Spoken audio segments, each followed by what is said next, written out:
त्रिदलं त्रिगुणाकारं त्रिनेत्रं च त्रिधायुधं त्रिजन्म पापसंहारम् एकबिल्वं शिवार्पणम् त्रिशाकै बिल्वपत्रैश्च अच्छिदै कोमलै शुभै तव पूजां करिष्यामि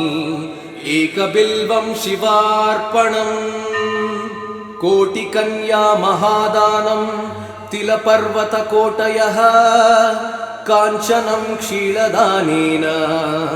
एकबिल्वं शिवार्पणम् काशीक्षेत्रनिवासं च कालभैरवदर्शनम् प्रयागे माधवं दृष्ट्वा एकबिल्वं शिवार्पणम् इन्दुवारे व्रतं स्थित्वा निराहारो महेश्वरः नक्तं हौष्यामि देवेश एकबिल्वं शिवार्पणम् रामलिङ्गप्रतिष्ठा च वैवाहिककृतं तथा तटाकानि च सन्धानम् एकबिल्वं शिवार्पणम् अखण्डबिल्वपत्रं च आयुधं शिवपूजनं कृतं नाम सहस्रेण एकबिल्वं शिवार्पणम् उमया सह देवेश नन्दिवाहनमेव च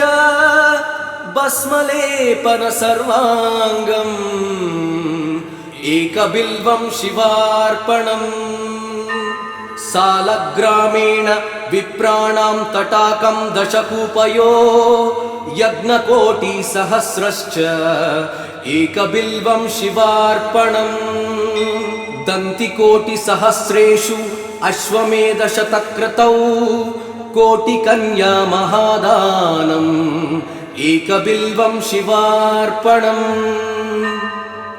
बिल्वाणां दर्शनं पुण्यं स्पर्शनं पापनाशनम् अघोरपापसंहारम् एकबिल्वं शिवार्पणम् सहस्रवेदपाठेषु ब्रह्मस्थापनमुच्यते अनेकव्रतकोटीनाम् एकबिल्वं शिवार्पणम् अन्नदानसहस्रेषु सहस्रोपनयनं तथा अनेकजन्मपापानि एकबिल्वं शिवार्पणम् बिल्वाष्टकमिदं पुण्यं यः पठेत् शिवसन्निधौ शिवलोकमवाप्नोति एकबिल्वं शिवार्पणम्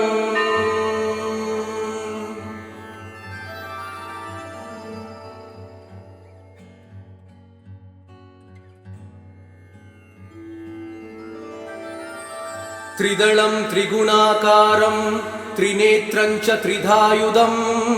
त्रिजन्म पापसंहारम् एकबिल्वं शिवार्पणम् त्रिशाकै बिल्वपत्रैश्च अच्छिदै कोमलै शुभै तव पूजां करिष्यामि एकबिल्वं शिवार्पणम् कोटिकन्या महादानं तिलपर्वतकोटयः काञ्चनं क्षीरदानेन एकबिल्वं शिवार्पणम् काशीक्षेत्रनिवासं च कालभैरवदर्शनम् प्रयागे माधवं दृष्ट्वा एकबिल्वं शिवार्पणम् इन्दुवारे व्रतं स्थित्वा निराहारो महेश्वरः नक्तं हौष्यामि देवेश एकबिल्वं शिवार्पणम् रामलिङ्गप्रतिष्ठा च वैवाहिककृतं तथा तटाकानि च सन्धानम् एकबिल्वं शिवार्पणम् अखण्डबिल्वपत्रं च आयुधं शिवपूजनं कृतं नाम सहस्रेण एकबिल्वं शिवार्पणम् उमया सह देवेश नन्दिवाहनमेव च भस्मलेपन सर्वाङ्गम् एकबिल्वं शिवार्पणम् सालग्रामेण विप्राणां तटाकं दशकूपयो यज्ञकोटिसहस्रश्च एकबिल्वं शिवार्पणम् दन्तिकोटिसहस्रेषु अश्वमेधशतक्रतौ कोटिकन्या महादानम् एकबिल्वं शिवार्पणम् बिल्वाणां दर्शनं पुण्यं स्पर्शनं पापनाशनम् अघोरपापसंहारम् एकबिल्वं शिवार्पणम् सहस्रवेदपाठेषु ब्रह्मस्थापनमुच्यते अनेकव्रतकोटीनाम् एकबिल्वं शिवार्पणम् अन्नदानसहस्रेषु सहस्रोपनयनं तथा अनेकजन्मपापानि एकबिल्वं शिवार्पणम् बिल्वाष्टकमिदं पुण्यं यः पठेत् शिवसन्निधौ शिवलोकमवाप्नोति एकबिल्वं शिवार्पणम्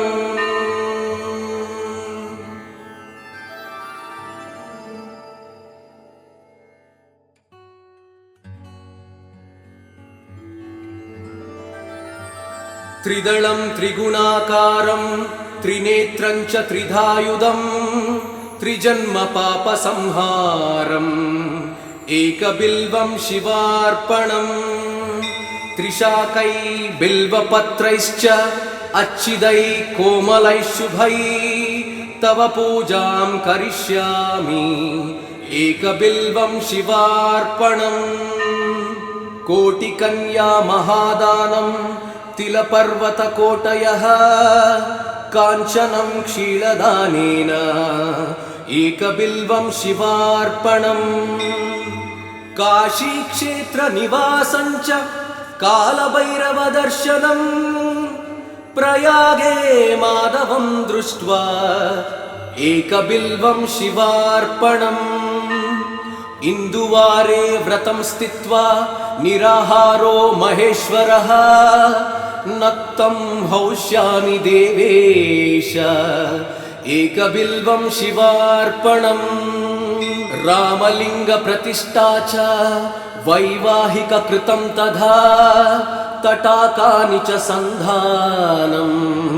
एकबिल्वं शिवार्पणम् अखण्डबिल्वपत्रं च आयुधं शिवपूजनं कृतं नाम सहस्रेण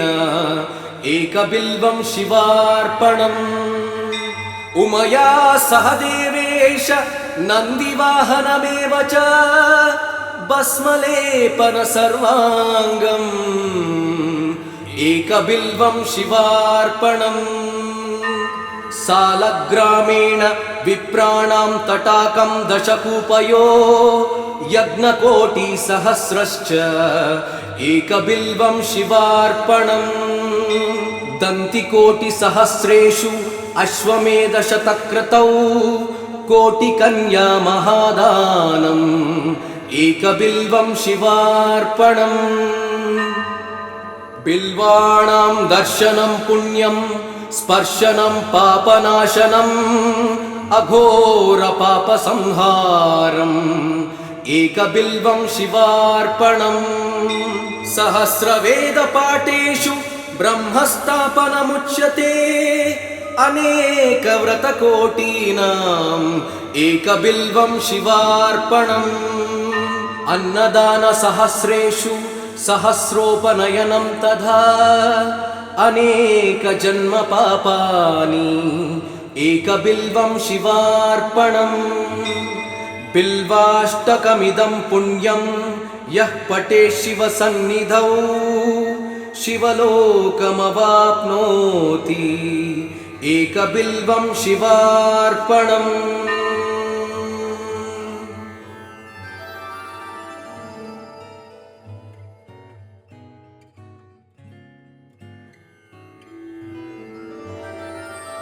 त्रिदलं त्रिगुणाकारं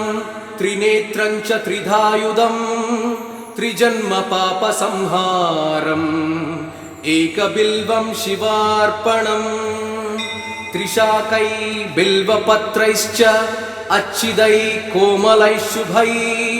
तव पूजां करिष्यामि एकबिल्वं शिवार्पणम् कोटिकन्या महादानं तिलपर्वतकोटयः काञ्चनं क्षीरदानेन एकबिल्वं शिवार्पणम् काशीक्षेत्रनिवासं च कालभैरवदर्शनम् प्रयागे माधवं दृष्ट्वा एकबिल्वं शिवार्पणम् इन्दुवारे व्रतं स्थित्वा निराहारो महेश्वरः नक्तं हौष्यामि देवेश एकबिल्वं शिवार्पणम् रामलिङ्गप्रतिष्ठा च वैवाहिककृतं तथा तटाकानि च सन्धानम् एकबिल्वं शिवार्पणम् अखण्डबिल्वपत्रं च आयुधं शिवपूजनं कृतं नाम सहस्रेण एकबिल्वं शिवार्पणम् उमया सह देवेश नन्दिवाहनमेव च भस्मलेपन सर्वाङ्गम् एकबिल्वं शिवार्पणम् सालग्रामेण विप्राणां तटाकं दशकूपयो यज्ञकोटिसहस्रश्च एकबिल्वं शिवार्पणम् दन्तिकोटिसहस्रेषु अश्वमेधशतक्रतौ कोटिकन्या महादानम् एकबिल्वं शिवार्पणम् बिल्वाणां दर्शनं पुण्यं स्पर्शनं पापनाशनम् अघोरपापसंहारम् एकबिल्वं शिवार्पणम् सहस्रवेदपाठेषु ब्रह्मस्थापनमुच्यते अनेकव्रतकोटीनाम् एकबिल्वं शिवार्पणम्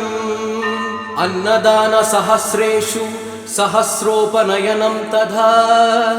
अनेकजन्मपापानि एकबिल्वं शिवार्पणम् बिल्वाष्टकमिदं पुण्यं यः पठेत् शिवसन्निधौ शिवलोकमवाप्नोति एकबिल्वं शिवार्पणम्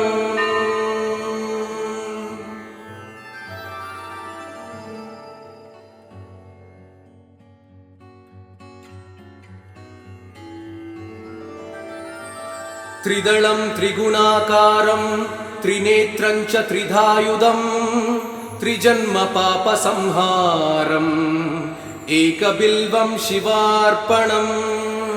त्रिशाकै बिल्वपत्रैश्च अच्छिदै कोमलैः शुभै तव पूजां करिष्यामि एकबिल्वं शिवार्पणम् कोटिकन्या महादानं तिलपर्वतकोटयः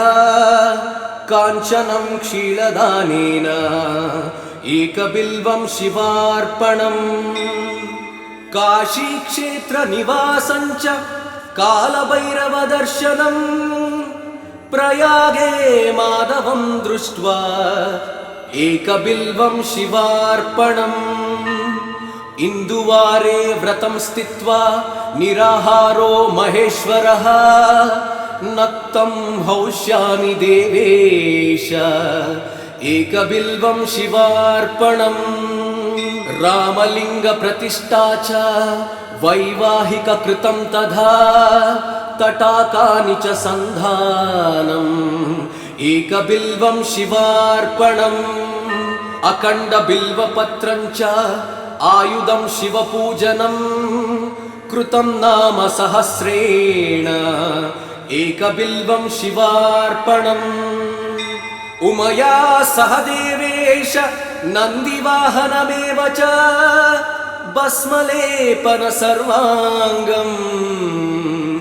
एकबिल्वं शिवार्पणम्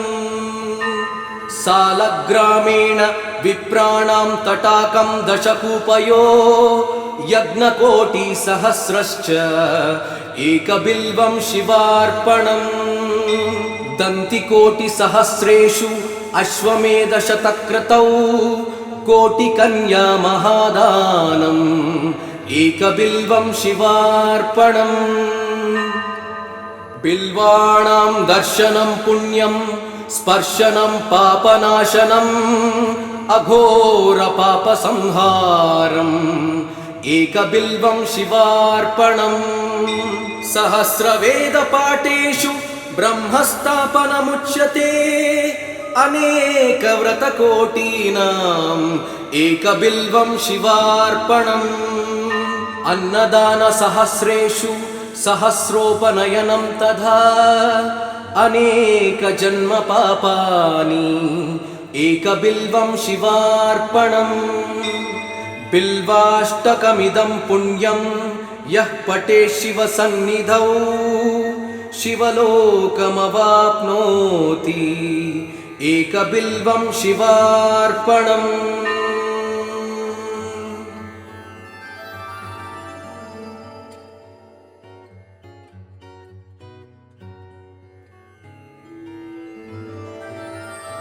त्रिदलं त्रिगुणाकारं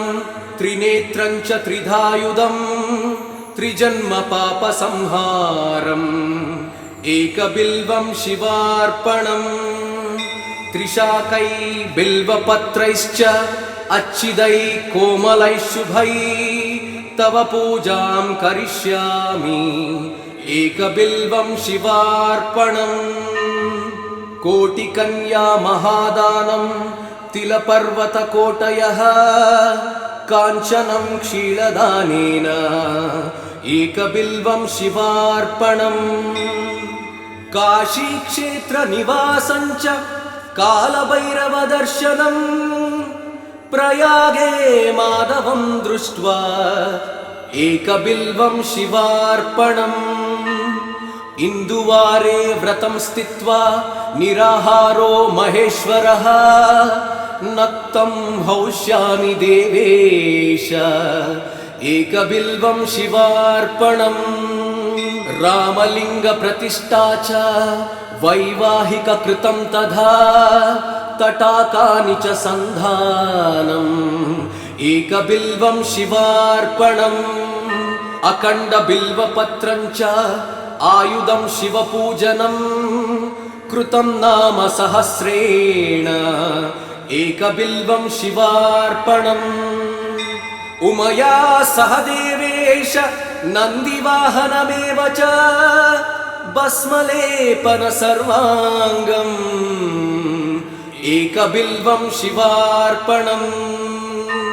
सालग्रामेण विप्राणां तटाकं दशकूपयो यज्ञकोटिसहस्रश्च एकबिल्वं शिवार्पणम् दन्तिकोटिसहस्रेषु अश्वमेधशतक्रतौ कोटिकन्या महादानम्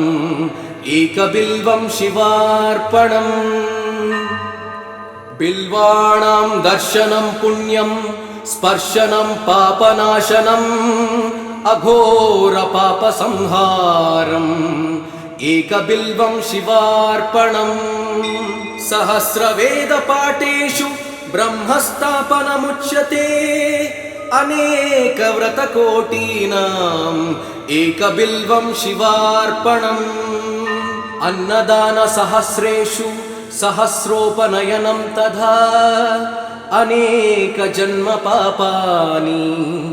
एकबिल्वं शिवार्पणम् बिल्वाष्टकमिदं पुण्यं यः पठे शिवसन्निधौ शिवलोकमवाप्नोति एकबिल्वं शिवार्पणम्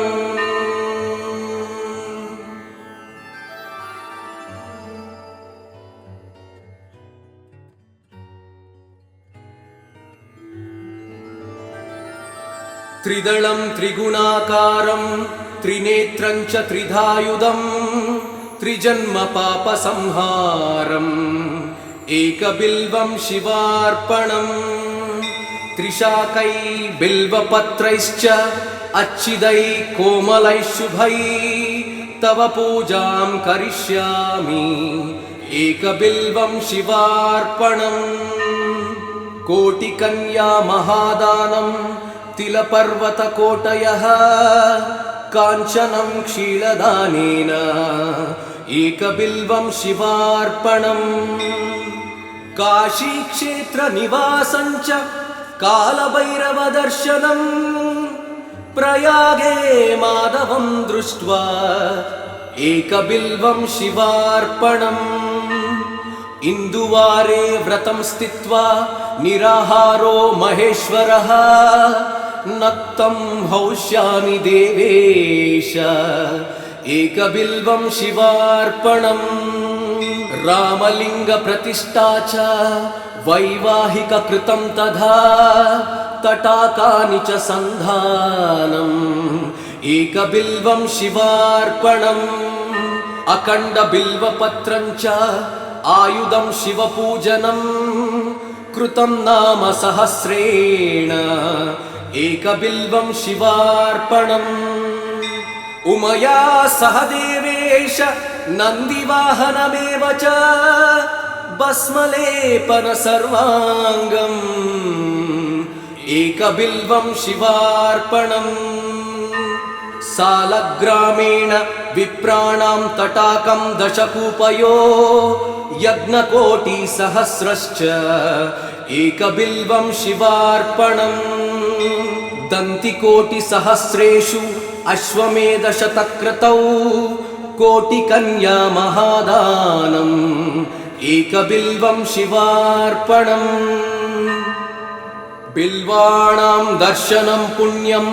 स्पर्शनं पापनाशनम् अघोरपापसंहारम् एकबिल्वं शिवार्पणम्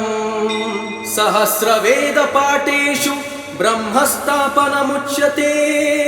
अनेकव्रतकोटीनाम् एकबिल्वं शिवार्पणम् अन्नदानसहस्रेषु सहस्रोपनयनं तथा अनेकजन्मपापानि एकबिल्वं शिवार्पणम् बिल्वाष्टकमिदं पुण्यं यः पठेत् शिवसन्निधौ शिवलोकमवाप्नोति एकबिल्वं शिवार्पणम्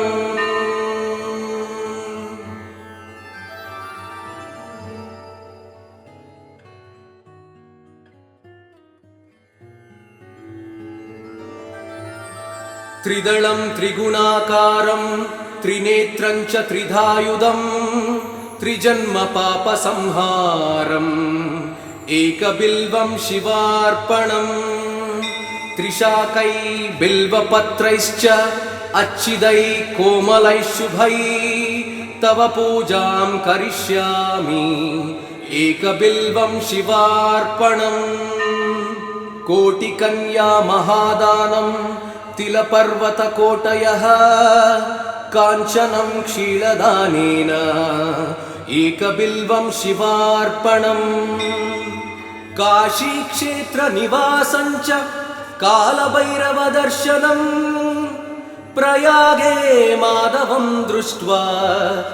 एकबिल्वं शिवार्पणम् इन्दुवारे व्रतं स्थित्वा निराहारो महेश्वरः नक्तं हौष्यामि देवेश एकबिल्वं शिवार्पणम् रामलिङ्गप्रतिष्ठा च वैवाहिककृतं तथा तटाकानि च सन्धानम् एकबिल्वं शिवार्पणम् अखण्डबिल्वपत्रं च आयुधं शिवपूजनम् कृतं नाम सहस्रेण एकबिल्वं शिवार्पणम् उमया सह देवेश नन्दिवाहनमेव च भस्मलेपन सर्वाङ्गम् एकबिल्वं शिवार्पणम् सालग्रामेण विप्राणां तटाकं दशकूपयो यज्ञकोटिसहस्रश्च एकबिल्वं शिवार्पणम् दन्तिकोटिसहस्रेषु अश्वमेधशतक्रतौ कोटिकन्या महादानम् एकबिल्वं शिवार्पणम् बिल्वाणां दर्शनं पुण्यं स्पर्शनं पापनाशनम् अघोरपापसंहारम् एकबिल्वं शिवार्पणम् सहस्रवेदपाठेषु ब्रह्मस्थापनमुच्यते अनेकव्रतकोटीनाम् एकबिल्वं शिवार्पणम् अन्नदानसहस्रेषु सहस्रोपनयनं तथा अनेकजन्मपापानि एकबिल्वं शिवार्पणम् बिल्वाष्टकमिदं पुण्यं यः पठे शिवसन्निधौ शिवलोकमवाप्नोति एकबिल्वं शिवार्पणम्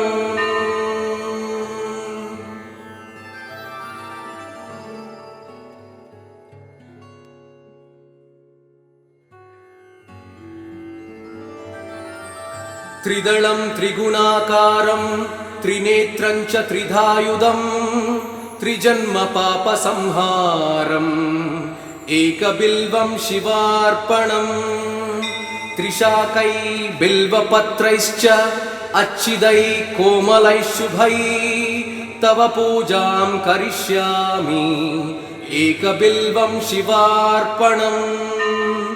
कोटिकन्या महादानं तिलपर्वतकोटयः काञ्चनं क्षीरदानेन एकबिल्वं शिवार्पणम्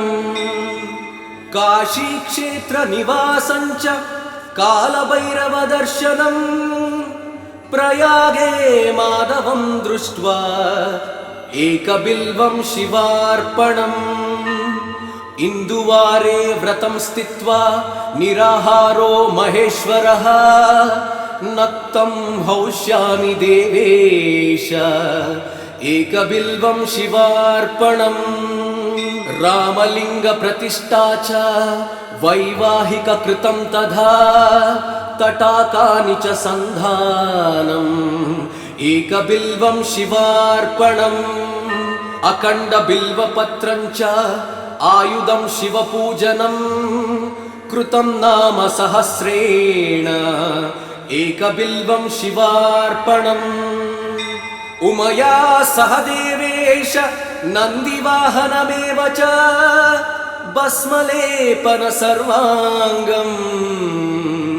एकबिल्वं शिवार्पणम् सालग्रामेण विप्राणां तटाकं दशकूपयो यज्ञकोटिसहस्रश्च एकबिल्वं शिवार्पणम् दन्तिकोटिसहस्रेषु अश्वमेधशतक्रतौ कोटिकन्या महादानम् एकबिल्वं शिवार्पणम् बिल्वाणां दर्शनं पुण्यं स्पर्शनं पापनाशनम् अघोरपापसंहारम् एकबिल्वं शिवार्पणम् सहस्रवेदपाठेषु ब्रह्मस्थापनमुच्यते अनेकव्रतकोटीनाम् एकबिल्वं शिवार्पणम् अन्नदानसहस्रेषु सहस्रोपनयनं तथा अनेकजन्मपापानि एकबिल्वं शिवार्पणम् बिल्वाष्टकमिदं पुण्यं यः पठे शिवसन्निधौ शिवलोकमवाप्नोति एकबिल्वं शिवार्पणम्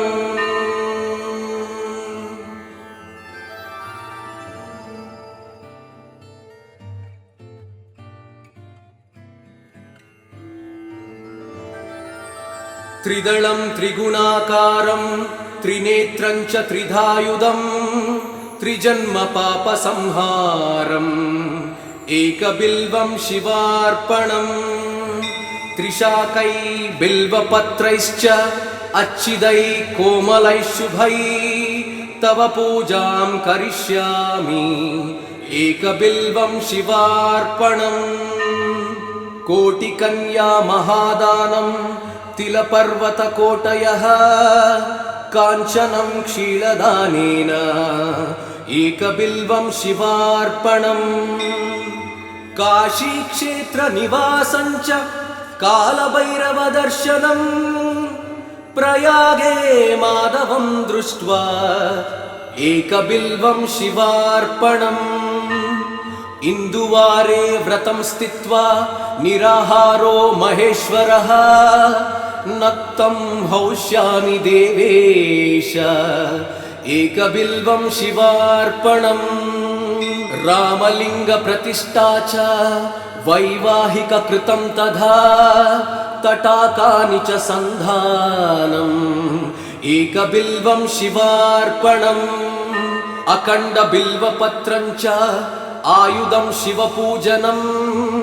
कृतं नाम सहस्रेण एकबिल्वं शिवार्पणम् उमया सह देवेश नन्दिवाहनमेव च भस्मलेपन सर्वाङ्गम् एकबिल्वं शिवार्पणम् सालग्रामेण विप्राणां तटाकं दशकूपयो यज्ञकोटिसहस्रश्च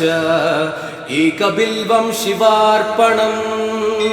दन्तिकोटिसहस्रेषु अश्वमेधशतक्रतौ कोटिकन्या महादानम् एकबिल्वं शिवार्पणम् बिल्वाणां दर्शनं पुण्यं स्पर्शनं पापनाशनम् अघोरपापसंहारम् एकबिल्वं शिवार्पणम् सहस्रवेदपाठेषु ब्रह्मस्थापनमुच्यते अनेकव्रतकोटीनाम् एकबिल्वं शिवार्पणम् अन्नदानसहस्रेषु सहस्रोपनयनं तथा अनेकजन्मपापानि एकबिल्वं शिवार्पणम् बिल्वाष्टकमिदं पुण्यं यः पठेत् शिवसन्निधौ शिवलोकमवाप्नोति एकबिल्वं शिवार्पणम्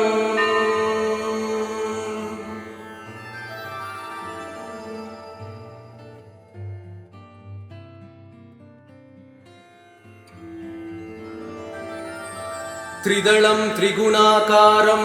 त्रिनेत्रं च त्रिधायुधं त्रिजन्मपापसंहारम् एकबिल्वं शिवार्पणम् त्रिशाकै बिल्वपत्रैश्च अच्छिदै कोमलै शुभै तव पूजां करिष्यामि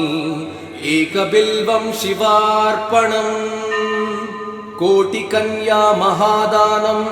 तिलपर्वतकोटयः काञ्चनं क्षीलदानेन एकबिल्वं शिवार्पणम् काशीक्षेत्रनिवासं च कालभैरवदर्शनम् प्रयागे माधवं दृष्ट्वा एकबिल्वं शिवार्पणम् इन्दुवारे व्रतं स्थित्वा निराहारो महेश्वरः नक्तं हौष्यामि देवेश एकबिल्वं शिवार्पणम् रामलिङ्गप्रतिष्ठा च वैवाहिककृतं तथा तटाकानि च सन्धानम् एकबिल्वं शिवार्पणम् अखण्डबिल्वपत्रं च आयुधं शिवपूजनं कृतं नाम सहस्रेण एकबिल्वं शिवार्पणम् उमया सह देवेश नन्दिवाहनमेव च भस्मलेपन सर्वाङ्गम् एकबिल्वं शिवार्पणम् सालग्रामेण विप्राणां तटाकं दशकूपयो यज्ञकोटिसहस्रश्च एकबिल्वं शिवार्पणम् दन्तिकोटिसहस्रेषु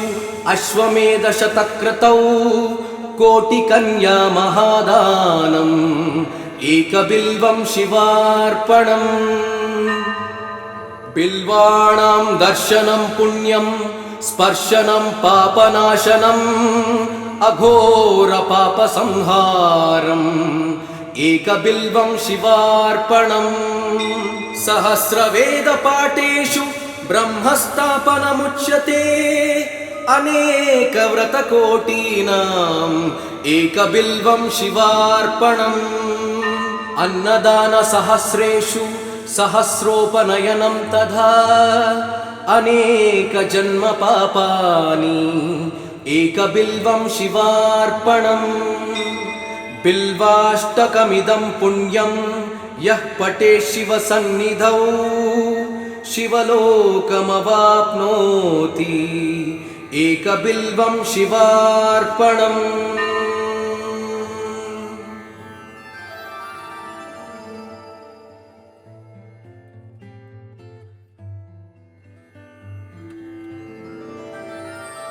त्रिदलं त्रिगुणाकारं त्रिनेत्रं च त्रिधायुधं त्रिजन्मपापसंहारम् एकबिल्वं शिवार्पणम् त्रिशाकै बिल्वपत्रैश्च अच्छिदै कोमलै शुभै तव पूजां करिष्यामि एकबिल्वं शिवार्पणम् कोटिकन्या महादानं तिलपर्वतकोटयः काञ्चनं क्षीरदानेन एकबिल्वं शिवार्पणम् काशीक्षेत्रनिवासं च कालभैरवदर्शनम् प्रयागे माधवं दृष्ट्वा एकबिल्वं शिवार्पणम् इन्दुवारे व्रतं स्थित्वा निराहारो महेश्वरः नक्तं हौष्यामि देवेश एकबिल्वं शिवार्पणम् रामलिङ्गप्रतिष्ठा च वैवाहिककृतं तथा तटाकानि च सन्धानम् एकबिल्वं शिवार्पणम् अखण्डबिल्वपत्रं च आयुधं शिवपूजनं कृतं नाम सहस्रेण एकबिल्वं शिवार्पणम् उमया सह देवेश नन्दिवाहनमेव च भस्मलेपन सर्वाङ्गम् एकबिल्वं शिवार्पणम् सालग्रामेण विप्राणां तटाकं दशकूपयो यज्ञकोटिसहस्रश्च एकबिल्वं शिवार्पणम् दन्तिकोटिसहस्रेषु अश्वमेधशतक्रतौ कोटिकन्या महादानम् एकबिल्वं शिवार्पणम् बिल्वाणां दर्शनं पुण्यं स्पर्शनं पापनाशनम् अघोरपापसंहारम् एकबिल्वं शिवार्पणम् सहस्रवेदपाठेषु ब्रह्मस्थापनमुच्यते अनेकव्रतकोटीनाम् एकबिल्वं शिवार्पणम् अन्नदानसहस्रेषु सहस्रोपनयनं तथा अनेकजन्मपापानि एकबिल्वं शिवार्पणम् बिल्वाष्टकमिदं पुण्यं यः पठेत् शिवसन्निधौ शिवलोकमवाप्नोति एकबिल्वं शिवार्पणम्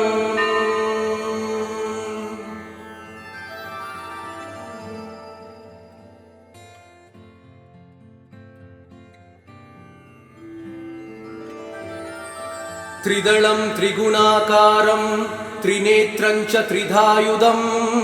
त्रिजन्मपापसंहारम् एकबिल्वं शिवार्पणम् त्रिशाकै बिल्वपत्रैश्च अच्छिदै कोमलै शुभै तव पूजां करिष्यामि एकबिल्वं शिवार्पणम् कोटिकन्या महादानं तिलपर्वतकोटयः काञ्चनं क्षीरदानेन एकबिल्वं शिवार्पणम् काशीक्षेत्रनिवासं च कालभैरवदर्शनम् प्रयागे माधवं दृष्ट्वा एकबिल्वं शिवार्पणम् इन्दुवारे व्रतं स्थित्वा निराहारो महेश्वरः नक्तं हौष्यामि देवेश एकबिल्वं शिवार्पणम् रामलिङ्गप्रतिष्ठा च वैवाहिककृतं तथा तटाकानि च सन्धानम् एकबिल्वं शिवार्पणम् अखण्डबिल्वपत्रं च आयुधं शिवपूजनम् कृतं नाम सहस्रेण एकबिल्वं शिवार्पणम् उमया सह देवेश नन्दिवाहनमेव च भस्मलेपन सर्वाङ्गम् एकबिल्वं शिवार्पणम् सालग्रामेण विप्राणां तटाकं दशकूपयो यज्ञकोटिसहस्रश्च एकबिल्वं शिवार्पणम् दन्तिकोटिसहस्रेषु अश्वमेधशतक्रतौ कोटिकन्या महादानम् एकबिल्वं शिवार्पणम् बिल्वाणां दर्शनं पुण्यं स्पर्शनं पापनाशनम् अघोरपापसंहारम् एकबिल्वं शिवार्पणम् सहस्रवेदपाठेषु ब्रह्मस्थापनमुच्यते अनेकव्रतकोटीनाम् एकबिल्वं शिवार्पणम् अन्नदानसहस्रेषु सहस्रोपनयनं तथा अनेकजन्मपापानि एकबिल्वं शिवार्पणम् बिल्वाष्टकमिदं पुण्यं यः पठेत् शिवसन्निधौ शिवलोकमवाप्नोति एकबिल्वं शिवार्पणम्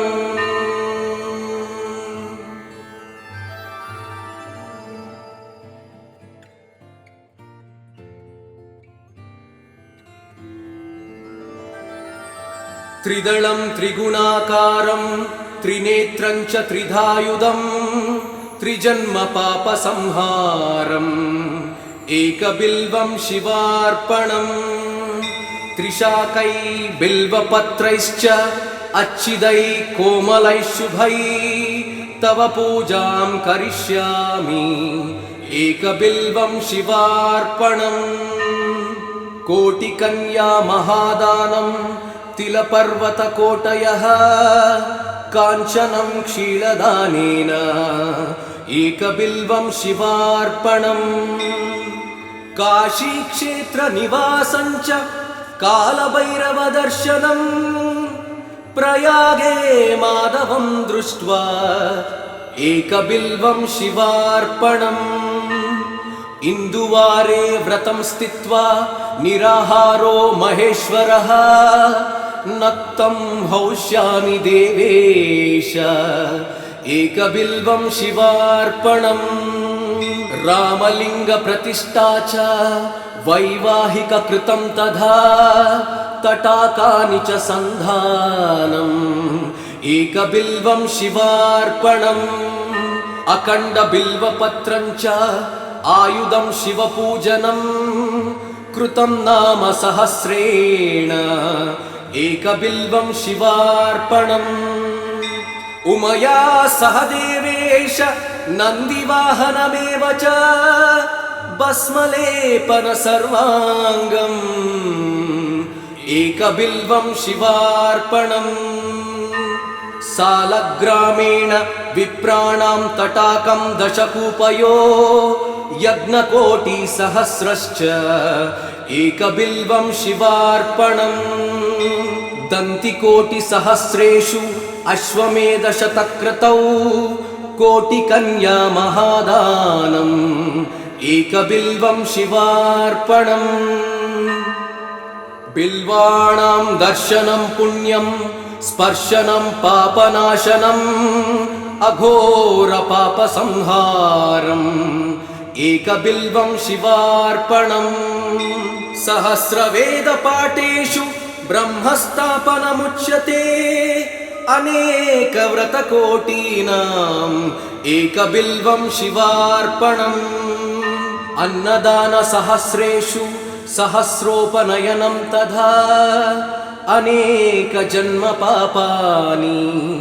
एकबिल्वं शिवार्पणम् बिल्वाष्टकमिदं पुण्यं यः पठेत् शिवसन्निधौ शिवलोकमवाप्नोति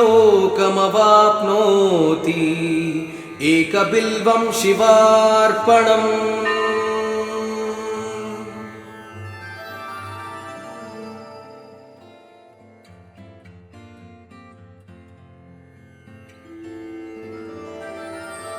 त्रिदलं त्रिगुणाकारं त्रिनेत्रं च त्रिधायुधं त्रिजन्मपापसंहारम् एकबिल्वं शिवार्पणम् त्रिशाकै बिल्वपत्रैश्च अच्छिदै कोमलै शुभै तव पूजां करिष्यामि एकबिल्वं शिवार्पणम् कोटिकन्या महादानं तिलपर्वतकोटयः काञ्चनं क्षीरदानेन एकबिल्वं शिवार्पणम् काशीक्षेत्रनिवासं च कालभैरवदर्शनम् प्रयागे माधवं दृष्ट्वा एकबिल्वं शिवार्पणम् इन्दुवारे व्रतं स्थित्वा निराहारो महेश्वरः नक्तं हौष्यामि देवेश एकबिल्वं शिवार्पणम् रामलिङ्गप्रतिष्ठा च वैवाहिककृतं तथा तटाकानि च सन्धानम् एकबिल्वं शिवार्पणम् अखण्डबिल्वपत्रं च आयुधं शिवपूजनं कृतं नाम सहस्रेण एकबिल्वं शिवार्पणम् उमया सह देवेश नन्दिवाहनमेव च भस्मलेपन सर्वाङ्गम् एकबिल्वं शिवार्पणम् सालग्रामेण विप्राणां तटाकं दशकूपयो यज्ञकोटिसहस्रश्च एकबिल्वं शिवार्पणम् दन्तिकोटिसहस्रेषु अश्वमेधशतक्रतौ कोटिकन्या महादानम् एकबिल्वं शिवार्पणम् बिल्वाणां दर्शनं पुण्यं स्पर्शनं पापनाशनम् अघोरपापसंहारम् एकबिल्वं शिवार्पणम् सहस्रवेदपाठेषु ब्रह्मस्थापनमुच्यते अनेकव्रतकोटीनाम् एकबिल्वं शिवार्पणम् अन्नदानसहस्रेषु सहस्रोपनयनं तथा अनेकजन्मपापानि एकबिल्वं शिवार्पणम् बिल्वाष्टकमिदं पुण्यं यः पठेत् शिवसन्निधौ शिवलोकमवाप्नोति एकबिल्वं शिवार्पणम्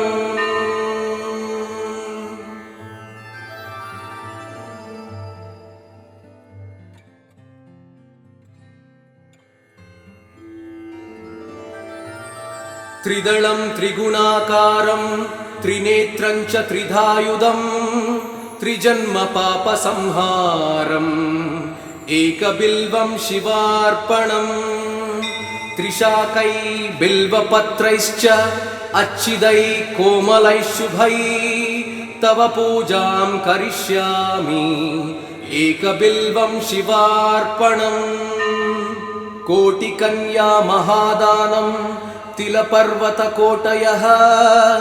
काञ्चनं क्षीलदानेन एकबिल्वं शिवार्पणम् काशीक्षेत्रनिवासं च कालभैरवदर्शनम् प्रयागे माधवं दृष्ट्वा एकबिल्वं शिवार्पणम् इन्दुवारे व्रतं स्थित्वा निराहारो महेश्वरः नक्तं हौष्यामि देवेश एकबिल्वं शिवार्पणम् रामलिङ्गप्रतिष्ठा च वैवाहिककृतं तथा तटाकानि च सन्धानम् एकबिल्वं शिवार्पणम् अखण्डबिल्वपत्रं च आयुधं शिवपूजनम् कृतं नाम सहस्रेण एकबिल्वं शिवार्पणम् उमया सह देवेश नन्दिवाहनमेव च भस्मलेपन सर्वाङ्गम् एकबिल्वं शिवार्पणम् सालग्रामेण विप्राणां तटाकं दशकूपयो यज्ञकोटिसहस्रश्च एकबिल्वं शिवार्पणम् दन्तिकोटिसहस्रेषु अश्वमेधशतक्रतौ कोटिकन्या महादानम् एकबिल्वं शिवार्पणम् बिल्वाणां दर्शनं पुण्यं स्पर्शनं पापनाशनम् अघोरपापसंहारम् एकबिल्वं शिवार्पणम् सहस्रवेदपाठेषु ब्रह्मस्थापनमुच्यते अनेकव्रतकोटीनाम् एकबिल्वं शिवार्पणम् अन्नदानसहस्रेषु सहस्रोपनयनं तथा अनेकजन्मपापानि एकबिल्वं शिवार्पणम् बिल्वाष्टकमिदं पुण्यं यः पठेत् शिवसन्निधौ शिवलोकमवाप्नोति एकबिल्वं शिवार्पणम्